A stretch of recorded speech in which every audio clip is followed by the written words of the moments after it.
11. 모든 법이 전부 불법이니 모든 법은 곧 해탈이다. 종종 성입 계유일 심야 건이벽득 소탕력득 진시용 진시자가 비유 입처 진시자가 제약부연자 경시하인. 일체가 이루어진 것은 모두 마음으로 인한 바이니 일으켜 세워도 되고 싹 쓸어버려도 되는 것이니 모두 오묘한 작용이며 모두 스스로의 일이다. 진리를 떠나서는 설 곳이 없으니 서는 곳이 바로 진리이며 모두가 스스로의 본바탕이다. 만약 그렇지 않은 자라면 또 어떤 사람인가 일절법 개시 불법 제법시 해탈자시여 제법부 줄어여 행주주어와 실시부사 의용 부대 시절 경운 제제처처 직유불. 모든 법이 전부 불법이니 모든 법은 곧 해탈이다.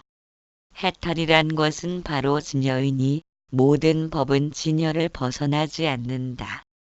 따라서 가고 머물고 앉고 눕는 것이 모두 불가사의한 작용이며 어떤 때를 기다려서 이루어지는 것이 아니다. 그러므로 경전에서는 곳곳이 바로 붙여 있는 곳이라고 한 것이다. 마저 대사는 이르길 일으켜 세워도 되고 싹 쓸어버려도 되는 것이니 모두 오묘한 작용이며 모두 스스로의 일이라고 하였다. 무엇을 일으켜 세우고 무엇을 싹 쓸어버리는 것인가? 아마도 법이라고 일컫는 것에 대해서 세우든 쓸어버리든을 의미할 것이다. 왜냐하면 우리는 한 걸음도 진리의 바깥을 나간 적 없기 때문이다. 해능대사는 이르길 만약 자성을 깨달으면 보리얼반도 세우지 않으며 또한 해탈직연도 세우지 않느니라. 가입한 법도 어둠이 없으므로 능히 만법을 건립하는 것이니 만약 이 도리를 안다면 이는 곧 불신이며 보리얼반이며 해탈직연이라 할 것이니라. 견성한 사람은 세워도 되고 세우지 않아도 되니 거래에 자유롭고 막힘도 없으며 걸림도 없어서 경우에 응하여 짓고 물음에 응하여 답하며 널리 화신을 나투되 자성을 여의지 아니하며 곧 자제 신통력과 유희 삼매를 얻나니 이것이 견성이라고 말씀하였다. 그러자 제자인 지성 스님이 묻기를 어떠한 것이 세우지 않는 뜻이 됩니까? 대사가 말씀하시되 자성은 그름도 없고 어리석음도 없으며 어지러움도 없나니 생각마다 지혜로 관조하여 항상 법상을 여의고 자유자재하여 종횡으로 모두가 통하니 어찌 세울 것이 있겠느냐. 자성을 스스로 깨달아 돈수함으로 또한 점차가 없나니 이 까닭에 일체 법을 세우지 않는 것이며 모든 법이 본래 정멸하거니 무슨 차례가 있겠느냐고 하였다. 이에 지성이 예배하고 시자 되기를 원하고 조석으로 게으르지 않았다. 법이란 병든 마음을 치료하는 약이다. 마음이 병들었다고 생각하기에 약이 필요하지만 마음은 본래 병들 만한 구석을 지니고 있지 않다. 모두가 본성의 일이며 본성의 오묘한 작용일 뿐이다. 임재 스님은 수처작주 입처개진 수처작주 입처개진 이르는 곳마다 주인이 되면 서 있는 곳 모두가 참되다고 하였다. 그러나 주인이 될 필요가 없다. 주인 아닌 적이 단 한 번도 없기 때문이다. 그런데도 스스로 그것을 알지 못하기에 개체로서의 나를 주장하고 있는 것이다. 모든 형상을 지은 것들은 끊임없이 생멸 변화를 일으키는 듯하지만 한결같이 변함없는 성품을 지니고 있다. 그것은 텅 빔과 공함이다. 그것을 떠나 존재하는 것은 없으며 이르는 곳마다 그것 없는 곳이 없다. 온갖 희로애락과 마음의 혼란과 갈등, 이 모든 것이 텅 빔과 공함의 작용이다. 그러니 본래 아무 일 없음에도 스스로가 병들었다는 착각에 망상을 부리는 것이 법을 찾고자 하며 법을 세우는 것이다. 세상에 존재하는 모든 만물은 변하여 사라진다. 무너지지 않는 것이란 하나도 없을 것이다. 그러나 모든 것이 무너진다면 무너지고 난 후에 세상은 텅 빈 허공밖에 없었을 것이다. 허물어뜨리고 다시 세우려면 그것을 주관하는 변함없는 에너지가 있어야 한다. 만일 그 에너지까지 변하여 소멸되는 속성을 지녔다면 무엇으로 허물고 무엇으로 짓겠는가? 온 세상의 생멸 변화가 끊임없이 일어나는 것은 공함의 본성을 지닌 까닭이다. 공함이 본성이 존재하므로 바다의 물결이 출렁이듯 생겨난 것은 사라지고 사라진 것은 다시 생겨나기를 반복할 수 있다. 그러나 허공의 모양은 무너지거나 새로 지을 수 없으며 허공의 바탕은 움직임이 없으므로 생하고 멸함도 없다. 그것은 원래부터 스스로 존재했기 때문이다. 우리의 마음도 그와 같다. 마음은 항상 그대로인데 육신이 노쇠해지면 말을 갈아타듯이 새로운 육신으로 갈아입는다. 우리는 숨을 쉬지 못하면 3분도 안 돼서 생명이 끊어진다. 그 이유는 허공과 연결된 존재이기에 그럴 것이다. 허공 속에는 지수화풍공 견식의 요소가 물샐 틈 없이 퍼져 있다. 그렇기에 모든 것이 허물어져 허공으로 돌아가며 다시 생겨나기를 거듭한다. 그래서 세상에는 창조, 유지, 파괴를 통해 움직이고 있다. 부서지고 무너지지만 다시 생겨나고 만들어지는 관계로 움직인다는 것은 영속적인 의미를 지니고 있다는 것이다. 그것은 변하는 것처럼 보이지만 실제로는 가고 옴이 없다. 우리가 태어나서 죽을 때까지를 기준 잡으면 분명히 시간은 존재한다. 성장하고 나이 들고 늙어가는 까닭에 열정을 바쳐 손에 쥔 모든 것들은 점차 빛을 잃어가기 시작한다. 가을이 되면 떨어지는 낙엽처럼 매달려 살아온 것들과의 결별을 경험할 것이다. 인생이란 얼마나 허망한 것인가를 몸소 체험한다. 그런데 이듬해 봄이면 낙엽이 떨어진 그 자리에서 새로운 잎이 돋아난다. 허망함은 사라졌고 진실함이 나타났다. 이와 같이 허망함과 진실함이 번갈아 교체하면서 나무는 나뭇잎들을 떨쳐내고 새로운 잎을 피어나게 한다. 나뭇잎은 영영 사라진 것도 아니고 영원히 생긴 것도 아니다. 그들은 단지 순환되어질 뿐이다. 마음의 구성 요소는 시간 개념과 언어로 이루어졌다. 마음과 시간과 언어는 같은 모습을 지닌 다른 말이다. 따라서 세 가지 중 어느 한 가지가 멈추면 마음의 거품은 즉시 사라질 것이다. 그러나 마음속의 언어가 흘러다니면 여전히 마음은 거품으로 작용할 것이다. 이루어야 할 목적과 목표가 자리를 잡는 탓이다. 아상 중심적인 마음은 항상 남보다 앞서 가길 바란다. 왜냐하면 정해진 시간 안에 남들을 제치고 높고 월등한 자리를 차지해야 하는 때문이다.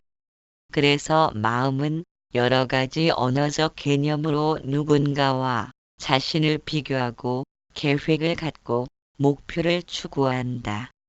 언어가 발명되면서 시간의 개념도 마음속으로 자리 잡았다. 목적과 목표란 언제까지 이루어야 한다는 시간을 필요로 하는 때문일 것이다. 우리는 시야를 확대해야 한다. 나뭇잎에서 나무로 옮겨 놓듯이 더 멀리 더 높은 곳에서 바라보아야 한다. 거기에 허망함이란 단어는 적절한 표현이 아니다. 허망함이 사라지면 진실함도 설 자리를 잃어버린다. 마음은 나뭇잎의 입장에서 존재한다. 그렇기에 정해진 시간 동안에 성취해야 할 무언가가 존재한다. 그러나 본성의 마음은 나무의 입장이며 생명이다. 생명이 곧 본성의 마음이며 생명을 통해 육신의 나뭇잎이 피고 짐을 거듭하고 있다. 때 되면 오고감이 일어난다. 생명이 세상의 흐름 자체이다. 허공에는 모든 것이 비어있는 듯이 보이지만 지수화풍의 요소와 보고 듣고 맛보고 아는 생명의 요소인 성품들이 꽉 들어차 있다. 그래서 허공이 있어야만 불을 피울 수 있고 물이 생겨나고 바람이 출렁거리고 먼지가 날아다니는 것이다. 어디 그뿐인가? 눈도 달렸고 귀도 있고 코도 있고 혀도 있다. 그런 까닭에 어떤 행위라도 그것에 대한 결과가 나타나는 것이다. 그것을 누가 행하는가? 허공이 내 마음으로 들어와 과거 행위에 대한 결과를 받게끔 만드는 것이다. 따라서 허공 아래에 머리를 두고 있다면 과거에 행한 행위로부터 도망갈 수 있는 방법은 존재하지 않는다. 또한 섣불리 나쁜 마음을 먹고 악한 일을 할 수도 없다. 허공이 지켜보고 있기 때문이다. 그래서 사람들은 무엇을 행하든 하늘이 보고 있다는 말을 한 것이리라. 본성의 마음이란 허공과 같다. 부서지고 무너지고 다시 생겨나는 순환을 되풀이하면서 존재한다. 우리들이 비록 단편적인 시야를 지니고 있어서 행복을 추구하고 기쁨을 좋다 하지만 그것은 저쪽에 있던 행복의 공을 이쪽으로 오라고 손짓함과 같다. 지금은 내가 붙잡고 있더라도 시간이 지나면 저쪽으로 사라질 것이다. 많은 사람들이 내가 붙잡고 있는 행복의 공을 빼앗기 위해 안간힘을 쓰고 있다. 그래서 행복과 기쁨에 붙잡힌 마음은 항상 아상 중심으로 자신을 맴돌며 타인으로부터 자신을 보호하기 위한 경계선을 지니고 있다. 더욱 높은 담을 쌓아야 한다. 결국 스스로가 고립의 늪으로 빠지는 것이다. 우리는 마음의 쓰임새를 긍정적인 방향으로 뜯어 고쳐야 한다. 왜냐하면 지금 사용되는 마음의 쓰임새를 기준으로 미래의 모습이 결정되기 때문이다. 마음을 긍정적인 태도를 전환시키려면 세상에서 얻고 구하려는 마음을 내려놓아야 한다. 행복과 기쁨에 젖어 살고픈 마음은 병든 마음과 같다. 마음이 좋고 나쁜 경계에서만 움직인다는 것은 생명을 알지 못한 연고이다.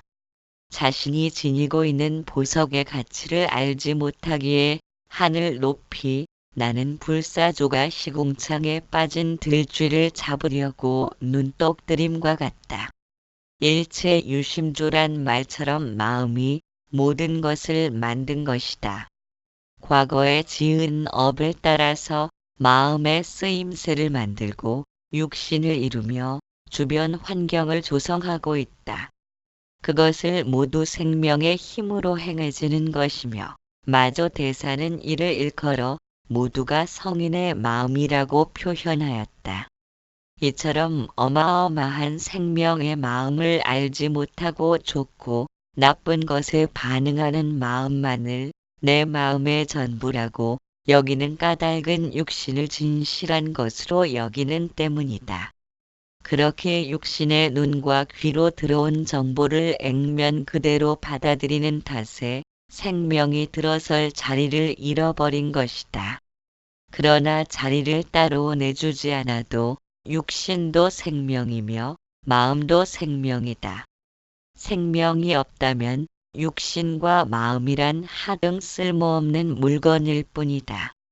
잠재의식이라 불리는 팔식인 함장식에는 우리가 살아온 모든 생애의 정보가 들어있다. 팔식인 함장식이 새로운 육신을 계속 만들면서 윤회를 이루기에 아트만이라고 한다. 인도의 바라문교에서는 아트만이 윤회의 주체이므로 영원한 자아라고 해서 신봉했지만 그것을 존재의 본질이라고는 보기 어렵다. 왜냐하면 자신만의 활동성을 지니고 있기 때문이다. 자신의 길을 만들고 윤회의 주체가 된다 해도 여전히 자아의 작용인 까닭에 마음의 깊은 심층일 뿐 마음을 이루는 본래의 바탕은 아니다. 우주의 본질이란 곧 존재의 본질이라 할 수 있다. 모든 것을 포괄적으로 감싸는 바탕이 바로 우주의 주인공이라 할 수 있다. 생명은 생각으로 짐작하거나 언어 문자로 헤아릴 수 없다. 생명은 무엇으로도 접근할 경계를 넘어서 존재하기 때문이다. 그렇기에 본성의 마음을 성취하고자 노력하는 것은 생명을 성취하고자 하는 것이다. 그것은 지금 현재 살아있음에도 그것을 알지 못하고 다시 살아있음을 성취하려는 것과 같아 어리석음일 뿐이다. 본질을 밝히려는 노력은 결국 마음의 테두리에서만 움직이므로 깨달음을 얻고 싶다는 생각은 생명을 통해 생각도 일어나고 있음을 알지 못하기에 물거품처럼 부질없음을 알아야 한다. 단지 내면을 지켜보는 깨어있음을 통해 말과 생각과 행동을 끈질기게 관찰되어야 한다. 육신도 생명이 일으킨 환영 같은 물건이라 생각하면서 세상에 눈에 보이고 존재하는 어느 것 하나 실제하는 것이 없다는 안목이 열려야 한다. 그럼으로써 세상에 대해 매달리지 않고 매달리지 않으므로 거짓된 마음에 울고 웃던 전부가 생명으로 행해지던 헛개비 노름이었다는 사실을 이해할 것이다. 반야심경에서 이르길 색불 이공 공불 이색 색즉 시공 공즉시 색이란 구절이 있다. 물질은 곧 허공과 다르지 않고 허공은 곧 물질과 다르지 않으며 물질이 곧 허공이며 허공이 곧 물질이라고 하였다. 허공이 구름을 만들듯 공이 색을 만들며 다시 구름이 사라져 허공으로 들어가니 색이 곧 공이란 의미이다. 그래서 색은 공과 다르지 않고 공은 색과 다르지 않으며 색이 곧 공이며 공이 곧 색이란 의미이다. 이와 같이 허공은 스스로 허공일 수 없다. 물질이 있어야 허공이다. 그렇기에 공과 색은 두 가지 모습이 아니며 하나도 아니다. 공과 색이 더불어 존재한다는 것만 이해한다면 이것과 저것을 나누면서 표면을 따라 움직이던 시야가 근본을 향하게 된다. 근본 안목이 갖춰지면 비로소 행과 불행, 좋고 나쁨, 슬픔과 기쁨 등의 두 모습이 동전이 양면처럼 존재한다는 사실도 납득되어질 것이다. 마음이 허공으로 이루어졌다면 세간에 두루 퍼져 있을 것이니 세상 일이 일어나고 꺼지는 현상을 알 것이다. 그런데 한 치 앞도 바라보지 못하는 것은 마음의 쓰임새를 따르다 보니 본래 마음을 잃어버린 탓이다. 등불에 반사된 그림자를 따라서 막 춤을 추다 보니 자신이 여태 무엇을 하면서 살아왔는지 조차 알 길이 없다. 마음의 쓰임새를 자신의 마음인 줄 알고 애지중지하다 보면 본성의 마음이란 눈 씻고 찾아볼 기약도 없다. 이제 그만큼 세상에 대롱대롱 매달려 살아왔으니 마음을 난도질해서라도 마음의 속임을 당하는 일은 그만두어야겠다.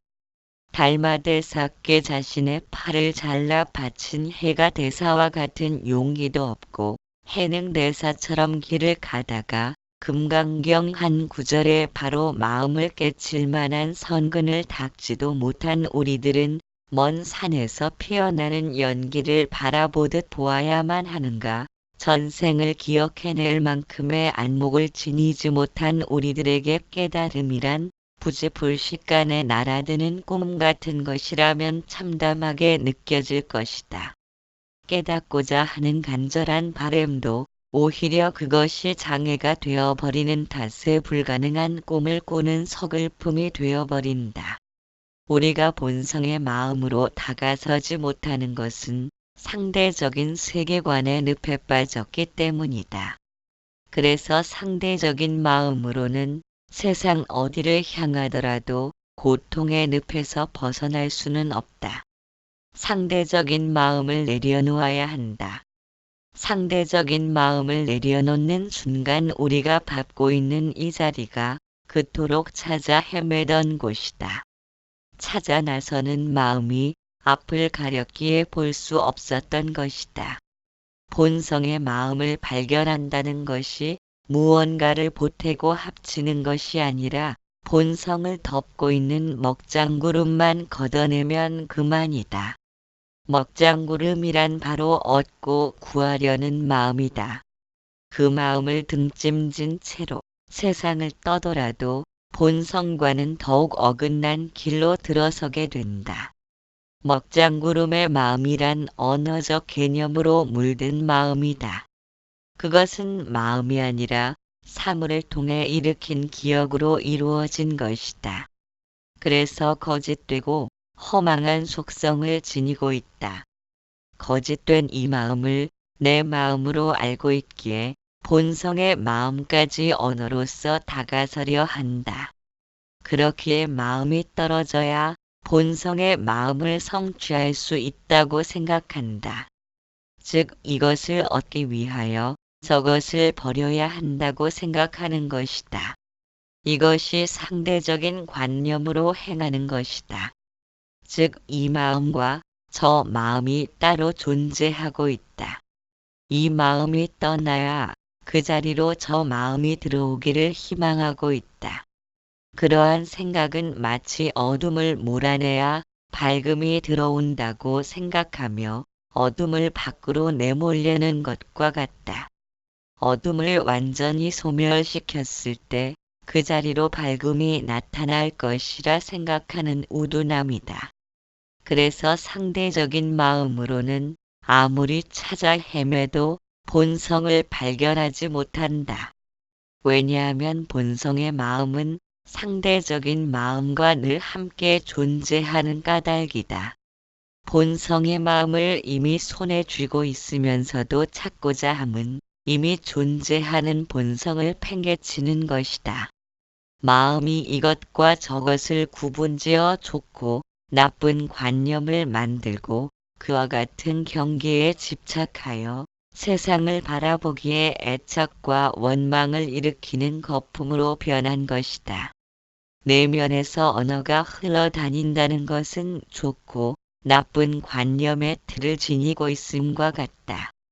눈에 보이고 귀로 들리는 모든 것을 언어를 통해 바라보기 때문에 내 맘에 들고 안 들고를 결정하고 있다. 그래서 텔레비전을 보던 라디오를 듣던 선호하는 채널을 찾아 이리저리 돌려 맞추는 것이다. 주변 사람들과도 자신의 맘에 들어야 대화가 시작되고 교감이 이루어진다. 주위 환경도 자신의 입맛에 맞는 색깔과 기호에 따라 옷을 입고 있다. 이처럼 모든 것이 자신을 위주로 움직이기에 본성의 마음 역시도 자신의 이미지와 맞아야 한다. 그것은 맞춤형 본성의 마음이다. 자신의 허전함을 채워주기 위한 장식용 본성의 마음을 원할 뿐이다. 그래서 본성은 거기에 있으면서도 없다. 승찬 대사는 신신명에서 육진부로 환동정각이라 하였다. 육진이란 감각기관이 접하는 대상물이다. 색성향 및 촉법으로 물질 소리 냄새 맛 촉감 뜻을 의미한다. 이와 같은 대상물에 의존하고 집착을 보이는 까닭에 마음이 밖으로 흘러가는 것이다. 그래서 티끌 경계라는 뜻으로 육진이라 한다. 그런데 신신명은 말한다. 집착과 번뇌를 일으키는 육진을 미워하지 않으면 그것이 곧 바른 깨달음이라고 하였다. 만일 우리가 경계를 대하면서도 소유욕에 대한 집착과 번뇌가 일어나지 않는다면 구태여 마음을 적대시할 필요는 없을 것이다. 마음이 요구하는 바를 쫓아다니다 보면 점점 갈증은 심해지고 불길처럼 더욱 타오르기 때문에 정신을 차리고 싶은 것이다. 아무리 욕망의 주위를 맴돌아도 해답은 나오질 않고 밑빠진 독에 물붓기이다. 인간은 욕망이 있기에 깨달음도 있다. 빛과 어둠처럼 욕망과 깨달음이 다른 무엇이 아니다. 만일 욕망의 마음과 깨달음의 마음이 따로 있다고 생각한다면 그것이 마음을 둘로 나눈 것이다. 마치 어둠과 밝음을 둘로 나누려 하지만 그 둘은 한 몸처럼 존재하기에 나눌 수 있는 것이 아니다. 나눌 수 없는 것을 나누려는 그 마음이 상대적인 마음으로 먹장구름이다. 그래서 우리가 찾아다니는 것은 욕망의 마음과 깨달음의 마음을 나눌 수 있는 신비스런 복음을 찾고 있다. 그 칼로 내려친다면 허공도 잘라지고 그림자도 베어지는 물건을 구하고 싶은 것이다. 그러나 그 희망은 결코 성취되지 못할 것이다. 마저 대사가 말씀한 바와 같이 온 세상이 진리이고 불법이며 부처 아님이 없다고 하였다. 육진 티끌 경계, 이 곧 정각인 깨달음이라는 사실만 바로 안다면 세상 일이 전혀 방해가 될 수 없다. 육진과 정각이 서로 다른 무엇이라고 생각하기에 무명의 늪으로 빠진 것이다. 무명의 늪에 빠진 사람에게 이 세상이 바로 고통 없는 곳이라고 말한들 믿을 리 없다. 붓다는 원각경에서 이르길 중생과 부처나 무명과 열반이나 미혹과 깨달음이나 모두가 법의 구슬에서 생겨난 오색 빛깔과 같다고 하였다. 우리가 생각하는 모든 경계란 모두가 허공꽃과 같은 것이다. 법의 구슬에서 생겨난 오색 빛깔을 육신이라 하고 마음이라 하며 깨달음이라 하며 본성의 마음이라고 한다는 것이다. 생각으로 짓는 것은 언어 문자가 달라붙은 까닭이다. 그러나 법의 구슬에는 본래 투명 청정하여 어떠한 빛깔도 지니고 있질 않다. 그렇기에 우리가 찾고 있는 그 마음이 바로 찾아다니는 마음이라고 말해도 고지곳대로 믿지 못한다. 설령 찾고 있는 것을 손에 쥐어줘도 팽개칠 수밖에 없다. 각도를 따라 달리 나타나는 현묘한 오색의 빛깔이 깨달음이어야 하기 때문이다. 모자를 머리에 쓰고 있으면서도 잃어버렸다고 생각한다면 모자를 찾을 길이 없다. 잃어버린 모자를 찾느라 땅만 보고 다닐 것이기 때문이다. 세상을 한 바퀴 돌아도 잃어버린 모자를 발견할 수는 없다. 잃어버린 적이 없기 때문이다. 그래서 잃어버린 모자는 찾지 말고 자신을 돌아보라고 말한다. 자신을 돌아보는 일이란 지금 이 순간을 깨어 있는 것이다. 생각을 지켜보고 자신의 말과 행동의 의도를 파악해내는 것이다. 우리가 할 수 있는 일이란 그것뿐이다. 철저하게 자신을 지켜보는 자로 남아야 한다. 왜냐하면 지켜보는 자가 곧 세상이며 내 마음이며 생명이다. 세상엔 오직 그것밖에 없다. 그렇게 금강경에서 붓다는 모든 살아있는 존재들이란 하나하나 나뉘어져 있는 것이 아니라고 말씀하였으며 마저 대사는 온 세상 부처 아님이 없다고 하였다. 따라서 깨달음을 구한다는 것은 어미를 찾으러 간다며 어미 품을 떠나려는 아이와 같다. 어미는 한시도 아이를 떠난 적 없지만 아이가 어미를 돌아보지 못한다. 얼마나 세상을 돌아다녀야 자신은 어미 등에 업혀서 세상을 바라보고 있음을 알 것인가. 12.